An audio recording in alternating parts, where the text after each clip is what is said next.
Bismillahirrahmanirrahim. Assalamualaikum warahmatullahi wabarakatuh. Alhamdulillahirrabbilalamin. Segala puji hanya milik Allah subhanahu wa ta'ala.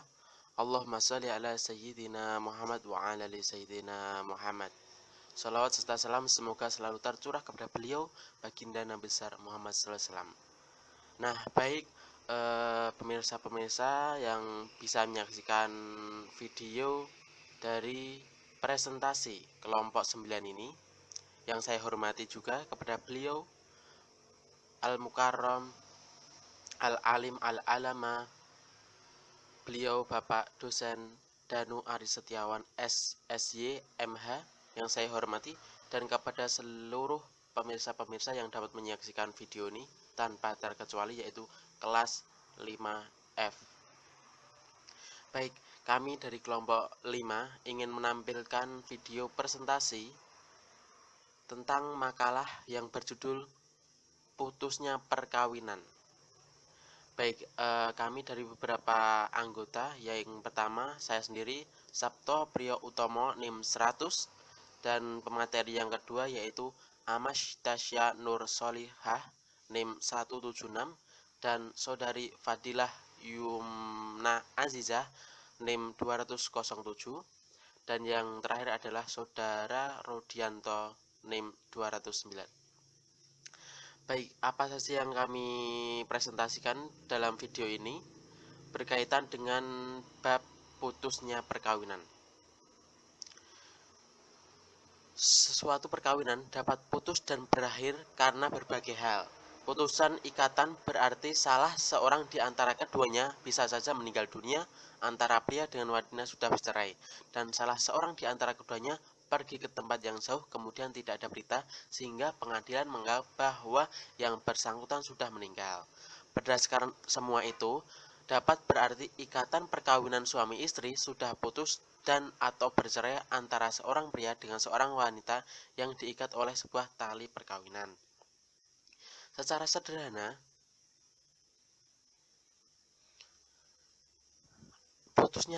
putusnya atau arti memiliki arti tidak tersambung lagi atau tidak ada hubungan lagi dari yang sebelumnya tersambung atau terhubung.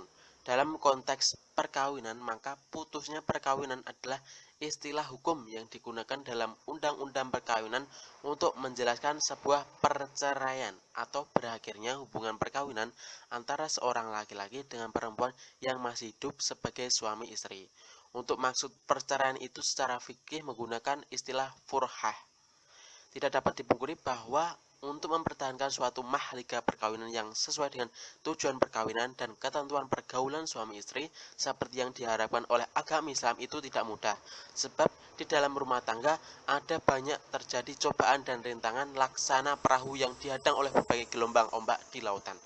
Begitu pula di dalam ajaran syariat Islam bahwa seseorang yang hidup tidak terlepas dari cobaan Allah Subhanahu wa taala. Salah satu bentuk percobaan terberat adalah sebuah perkawinan adalah dengan adanya kematian seseorang yang menjadikan putusnya perkawinan maupun perceraian dari antara sebuah perkawinan. Baik, itu tadi pengantar sebuah penjelasan tentang pengertian putusan perkawinan. Kemudian menjadikan sebab-sebab terjadinya putusnya perkawinan. Di dalam makalah ini dan kami tampilkan ini beberapa presentasi atau PPT, ada beberapa sebab yang menjadikan putusnya perkawinan. Yang pertama yaitu sebab talak, yang kedua yaitu sebab perceraian, dan yang ketiga adalah sebab-sebab lain. Akan saya sedikit menjelaskan tentang penyebab perkawinan melalui talak. Baik, talak terambil dari kata itlaq yang menurut bahasa artinya melepaskan atau meninggalkan. Menurut istilah syara', talak yaitu melepaskan tali perkawinan dan mengakhiri hubungan suami istri. Al-Jazir mendefinisikan sebagai talak yaitu menghilangkan ikatan perkawinan dan mengurai atau melepaskan ikatannya dengan menggunakan kata-kata tertentu. Menurut Abu Zakaria Al-Ansari, talak ialah melepaskan tali akad nikah dengan kata talak dan yang semacamnya. Jadi, talak itu ialah menghilangkan ikatan perkawinan, sehingga setelah hilangnya ikatan perkawinan itu, istri tidak lagi halal bagi suaminya maupun sebaliknya. Dan inilah yang terjadi dalam hal-hal talak, yaitu talak bain. Sedangkan arti mengurai atau melepaskan ikatan perkawinan ialah berkurangnya hak talak bagi suami yang mengakibatkan berkurangnya jumlah talak yang menjadi hak suami dan 3 menjadi 2, dari 2 menjadi 1, dan dari 1 menjadi hak hilangnya, yaitu terjadinya talak raj'i. Baik, presentasi selanjutnya yaitu tentang macam-macam talak yang ditinjau dari segi waktu dan macam-macam bentuknya akan dijelaskan oleh pemateri selanjutnya. Sekian, terima kasih. Baik, selanjutnya tentang macam-macam talak.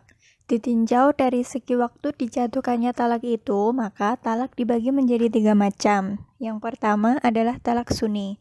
Nah, talak sunni itu adalah talak yang dijatuhkan sesuai dengan tuntutan sunnah. Dikatakan talak sunni jika memenuhi 4 syarat. Yang pertama, istri yang ditalak sudah pernah digauli. Nah, bila talak dijatuhkan terhadap istri yang belum pernah digauli, maka tidak termasuk talak sunni. Yang kedua, istri dapat segera melakukan iddah suci setelah ditalak, yaitu dalam keadaan suci dari haid. Menurut ulama Syafi'iyah, perhitungan iddah bagi wanita berhaid ialah 3 kali suci, bukan 3 kali haid.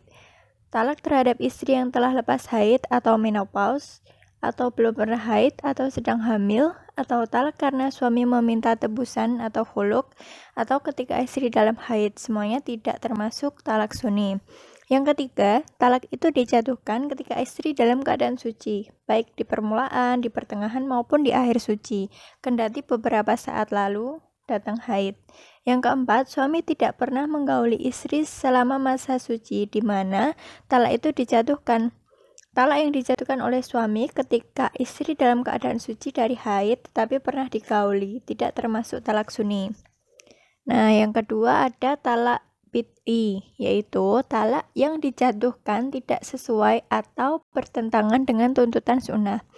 Tidak memenuhi syarat-syarat talak sunni, termasuk talak bid'ah. Yang pertama ada talak yang dijatuhkan terhadap istri pada waktu haid atau menstruasi, baik di permulaan haid maupun di pertengahannya. Yang kedua, talak yang dijatuhkan terhadap istri dalam keadaan suci tetapi pernah digauli oleh suaminya dalam keadaan suci dimaksud. Yang terakhir ada talak la sunni wala bid'i, yaitu talak yang tidak termasuk kategori talak sunni dan tidak pula termasuk talak bid'i. Jadi tidak termasuk kategori keduanya yang di atas. Yang pertama itu ada talak yang dijatuhkan terhadap istri yang belum pernah digauli. Ada talak yang dijatuhkan terhadap istri yang belum pernah haid atau istri yang telah lepas haid. Dan talak yang dijatuhkan terhadap istri yang sedang hamil. Selanjutnya, presentasi akan dilanjutkan oleh pemateri berikutnya. Baik, selanjutnya saya akan meneruskan materi apa yang sudah disampaikan oleh Saudari Yumna. Berikutnya yaitu putusnya perkawinan sebab perceraian. Suatu perkawinan menjadi putus antara lain karena perceraian dalam hukum Islam. Perceraian terjadi karena terjadinya khulul, zihar, illah, dan li'an. Putusnya perkawinan menurut pasal 38 Undang-Undang Nomor 1 Tahun 1974 tentang perkawinan. Selanjutnya disebut Undang-Undang Perkawinan. Salah satunya dapat disebabkan oleh perceraian.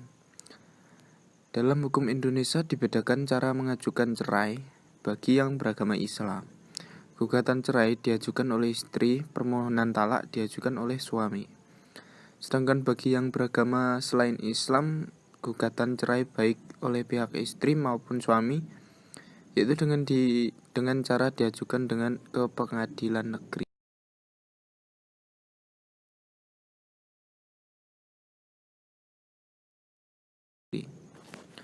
Berikut putusnya perkawinan sebab-sebab yang lain, yaitu sebab sihak, sebab pembatalan, sebab fasakh, sebab meninggal dunia. Itu selanjutnya akan disampaikan oleh teman kita selanjutnya. Terima kasih.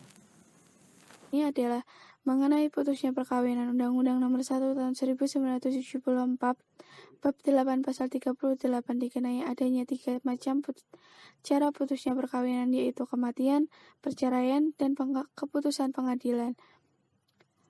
Secara sederhana, putus artinya tidak tersambung lagi atau tidak ada hubungan lagi dari yang sebelumnya tersambung atau terhubung.